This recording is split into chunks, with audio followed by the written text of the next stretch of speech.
This video presents examination of the neck vessels, including the carotid arteries and jugular veins, and examination of the heart using inspection, palpation, percussion, and auscultation.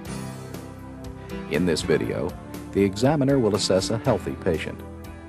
Keep in mind that other patients may have the same normal findings or may exhibit normal variations or abnormal findings. Before examining the neck vessels, elevate the head of the bed or examination table to about 30 degrees and ask the patient to lie down.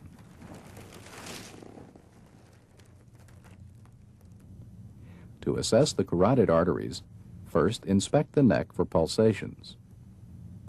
To feel the carotid artery, place your left thumb or your right index and middle fingers on the right carotid artery just inside the sternomastoid muscle. Palpate in the lower half of the neck to avoid pressing on the carotid sinus. As you feel the pulse, concentrate on its amplitude and contour. Note any variation in amplitude from beat to beat or with respiration. With your right thumb, palpate the left carotid pulse in the same manner, comparing it with the other side. Do not press on both carotid arteries at once.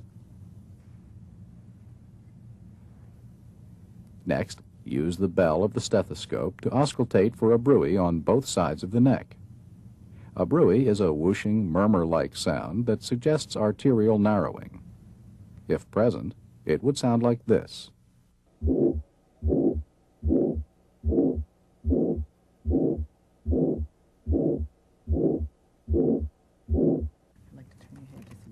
Now, examine the jugular veins. Have the patient turn his head away from you slightly. Then, using tangential lighting, inspect the jugular veins on the right side. Usually, the best vein for analysis is the right internal jugular. First, identify the external jugular vein. If it's not visible, compression just above the clavicle may distend it. Then, find the pulsations of the internal jugular vein. Here they are seen between the two attachments of the sternomastoid muscle. To estimate jugular venous pressure and the pressure in the right atrium, first identify the highest point of pulsation in the internal jugular vein. Next, find the sternal angle. Then measure the vertical distance between that point and the sternal angle in centimeters. The number of centimeters is an estimate of jugular venous pressure. When recording this estimate, also document the angle at which the bed is elevated. In this patient, the internal jugular venous pressure is 1 centimeter above the sternal angle, with the head of the bed elevated 30 degrees. In another patient, the pulsations of the internal jugular vein are easy to see, especially during expiration. Note their soft, rapid, undulating quality with 2 elevations and 2 troughs per heartbeat.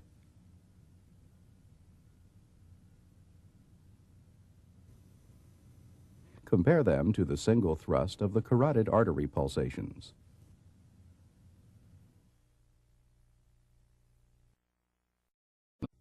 To examine the heart, stand at the patient's right side. Have the patient remain supine with the upper body raised to about 30 degrees. Inspect the precordium, noting any pulsations, heaves, or retractions. There are none here. Look for the apical impulse, which, when visible, is normally seen in the left fifth interspace at or medial to the midclavicular line. Using your fingertips, palpate for pulsations or heart sounds in the right second interspace, left second interspace, and left third interspace. Next, palpate for the systolic impulse of the right ventricle. While keeping one finger in the third interspace, place additional fingertips in the fourth and fifth interspaces. If an impulse is palpable, note its location, duration, and amplitude. If the patient's chest has an increased anteroposterior diameter, palpate for the right ventricular impulse high in the epigastric area, where it may be easier to feel. Finally, palpate the apical impulse. If it is not visible, feel for its location with your palm and fingers.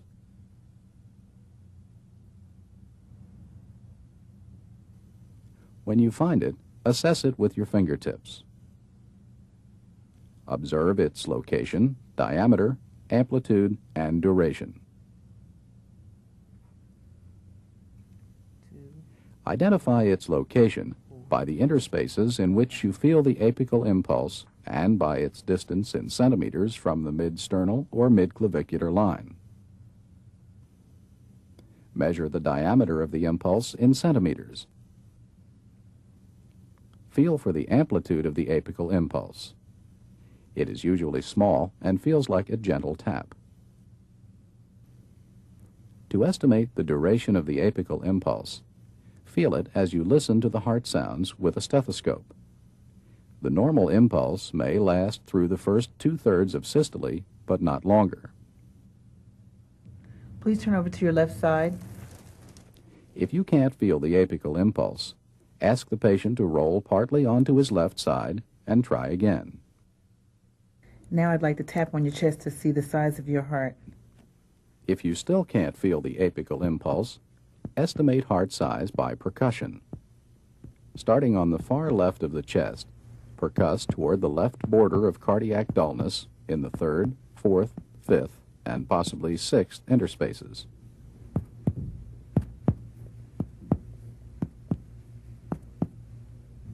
Normally, percussion reveals pulmonary resonance laterally and cardiac dullness medially.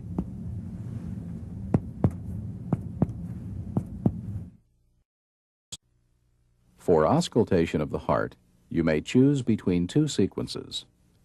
In the first, start with the diaphragm of the stethoscope and progress from the right second interspace to the left second interspace and down the left sternal border to the apex.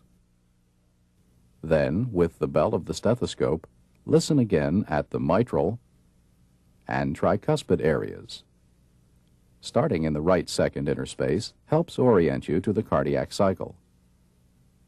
In the second sequence, start with the bell and listen first at the mitral and tricuspid areas.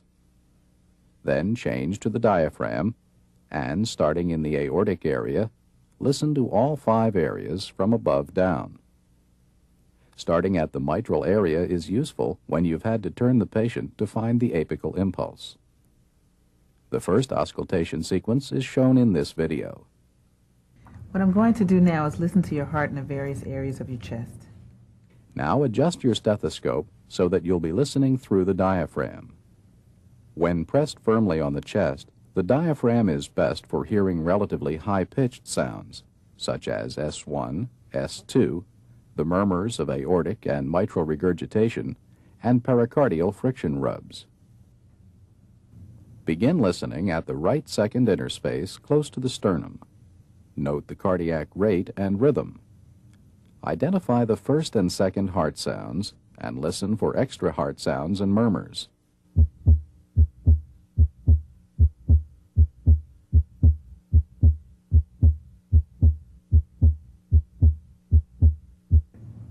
Please breathe deeper than normal. Then listen at the left second interspace. Try to hear splitting of S2. Here it is abnormally wide. It comes and goes with respiration.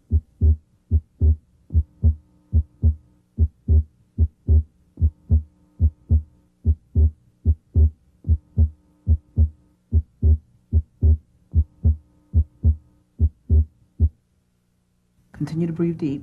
Proceed along the left sternal border to the 3rd interspace. Again, listen for splitting of S2.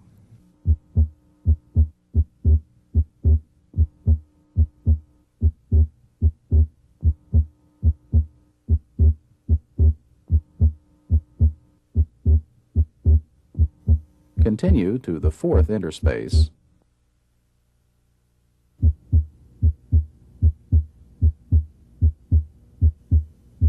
and then to the fifth interspace.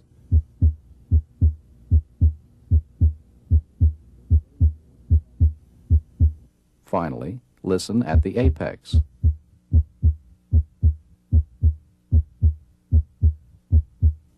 Now switch to the bell of the stethoscope, which is more sensitive to low-pitched sounds, such as S3, S4, and the murmur of mitral stenosis.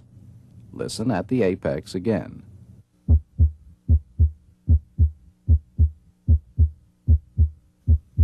In the fifth interspace,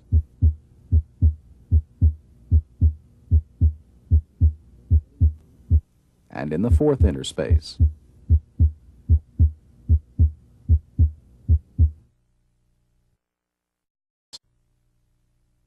Before auscultating the heart, let's review normal heart sounds.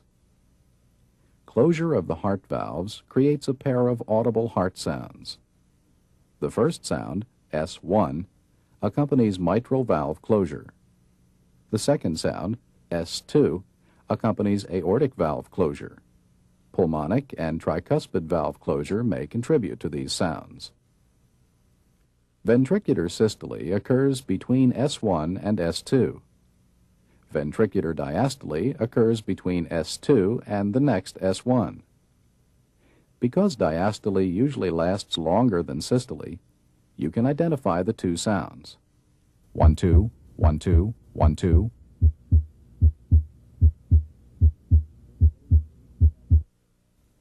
You can hear S1 and S2 in the aortic area, in the right second interspace close to the sternum, pulmonic area in the left second interspace close to the sternum, left third interspace, tricuspid area in the left fourth and fifth interspaces, and mitral area at the apical impulse. The aortic and pulmonic areas together are sometimes called the base of the heart. Now that you've seen the listening areas in sequence, focus on the heart sounds in each area. S2 is usually louder than S1 in the aortic area.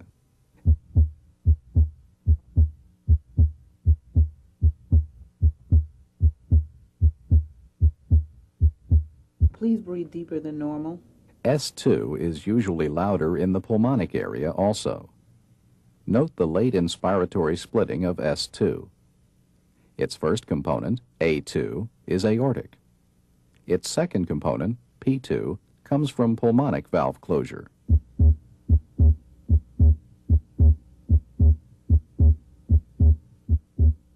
In the left third interspace, both A2 and P2 may be heard again.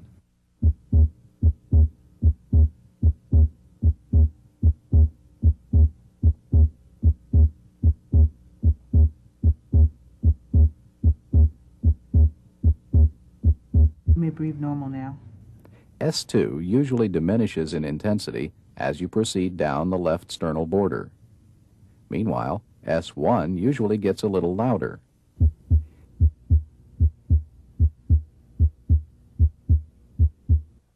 In the tricuspid area, S1 may sound split. Its softer second component comes from closure of the tricuspid valve. Here at the mitral area, S1 is usually louder than S2. It comes from closure of the mitral valve.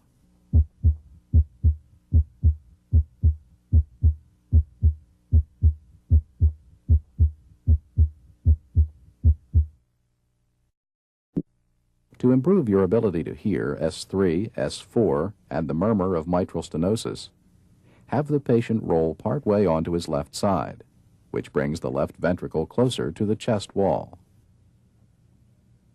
Then recheck the position of the apical impulse and place the bell lightly on it. If the patient had an audible S3, it would sound like this.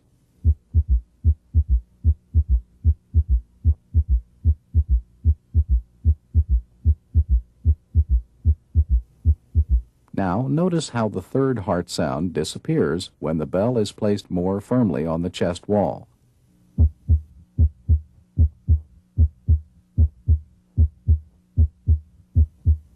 Listen again with light pressure.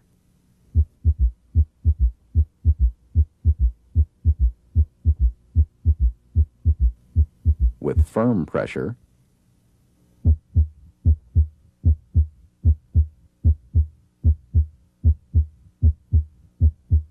And once again with light pressure.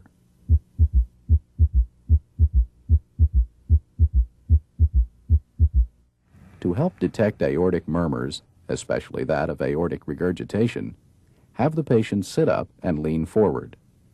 Then ask him to exhale completely and hold his breath out. Using the diaphragm of the stethoscope, listen at the left second interspace and down the left sternal border to the apex. Breathe out completely again and hold it. Pause periodically to allow the patient to breathe. Listen for the high-pitched diastolic murmur of aortic regurgitation. If the patient had this murmur, it would sound like this.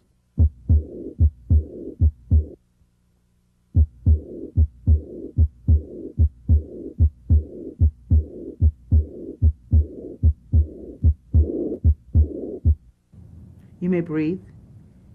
Take another deep breath. Breathe out and hold it. Heart murmurs can be distinguished from heart sounds by their longer duration. Diastolic murmurs, like this one, usually indicate heart disease.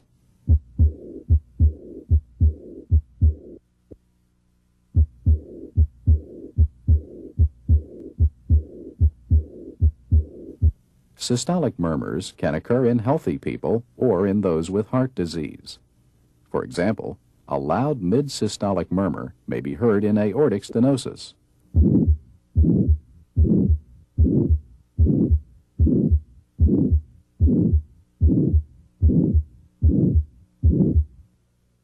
If you hear such a loud murmur, palpate the area with the ball of your hand.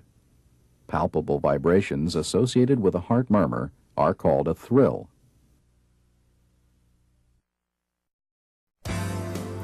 In summary, examination of the neck vessels and heart includes assessment of the neck vessels, including the carotid arteries and jugular veins, and examination of the heart using inspection, palpation, percussion, and auscultation.